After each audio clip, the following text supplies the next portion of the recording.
Te voy a decir algo que tal vez esté viviendo todo el mundo. El final de The Voice no es brillante narrativamente, pero tampoco es el desastre que muchos están vendiendo. Y creo que el problema real es este. La gente está juzgando la serie como si fuera algo que nunca fue. Hola, soy Honest Demon y esta es mi opinión sobre el final de The Voice. Y antes de empezar, tenemos que pensar en esto. The Voice nunca fue una historia cerrada. Antes de hablar del final, hay que entender que esto es The Voice. No es Breaking Bad, no es la serie de Juego de Tronos, no es una historia pensada para cerrar todo de forma elegante.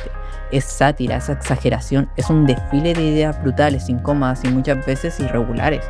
Y eso viene directo del creador del cómic, Garth Ennis. Y ojo con esta persona, porque creó The Crossed, Cruzados, para aquellos que no lo sepan. Este cómic, igual que The Voice, comienza con conceptos muy importantes. Comienzan con dilemas humanos, con temas corporativistas, críticas sociales, pero se pierden conforme va avanzando la historia porque eso es lo que es, son sátiras, se pierden o se diluyen en el transcurso de la historia. Porque el cómic fue creado más para el shock que la estructura. El cómic de The Voice funciona más como una colección de ideas que como una narrativa perfecta. Por ejemplo, Hughie entra como el punto humano de la historia, igual que en la serie, pero alrededor de él todo es sátira extrema sin mucha preocupación por la cohesión final. Muchos personajes son parodias directas de Superman, Batman, Mujer Maravilla, Avengers, los Cuatro Fantásticos, aparecen como caricaturas y luego se desmontan rápido.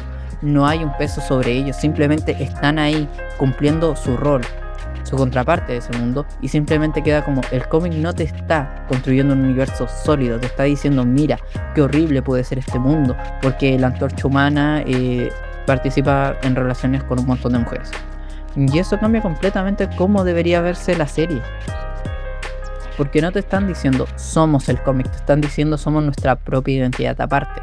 Y ojo, entonces el final de la serie falla, depende de qué esperabas, porque la serie hace algo distinto al cómic. El cómic va por shock y el concepto. La serie intenta darle narrativa, emoción a todo eso. Y ahí nace el problema del final. No es que esté mal escrito en ideas, es que está comprimido. Todo pasa rápido, arcos cerrados de golpe, decisiones emocionales sin suficiente espacio, personas que necesitan más tiempo del que la temporada les da. Y ojo, el final siento que me falló en dos partes. No fue acompañado por una banda sonora en los momentos tristes.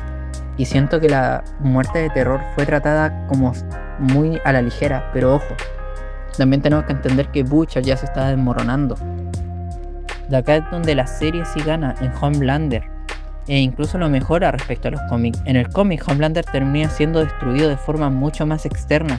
Más eventos, más fotos, más culpa del clon malvado, no de Homelander. En la serie cambio, su caída es interna. No es solo que lo enfrenten, es que se rompe él solo.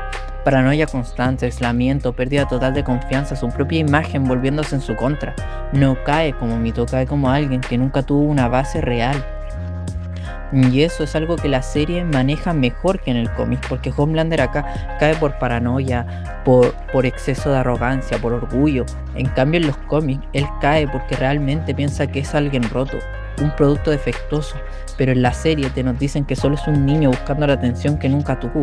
Y eso narrativamente tiene más peso porque a ti te lo muestran. En los cómics simplemente se nos dice.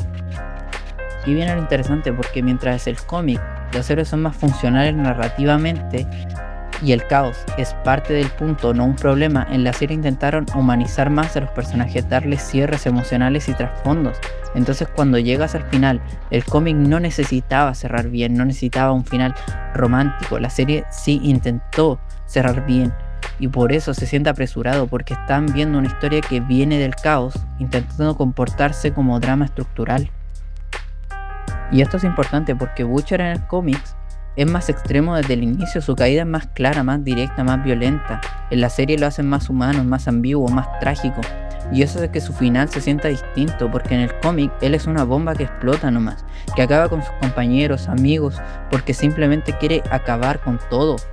En la serie te muestran cómo su lenta caída, su cáncer, su hijo, su terror, todo lo que perdió y que ya no le queda nada. Ahora, el problema real del final, el mayor problema no es lo que pasa, es el ritmo. Se siente como si quisieran cerrar demasiado. en muy poco tiempo, mientras al mismo tiempo preparan el futuro de la franquicia, y eso hace que todo pierda peso, no porque sea malo, sino porque no respira.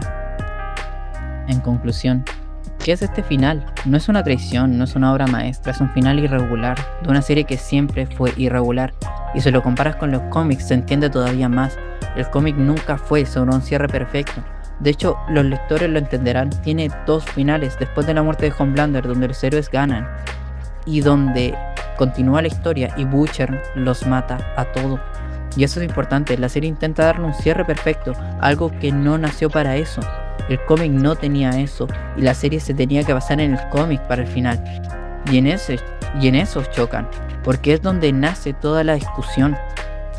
Porque obviamente siempre van a haber las comparaciones con los cómics y algunos querían escalas más grandes, destrucción, o simplemente ven esta última temporada como una campaña anti-Trump.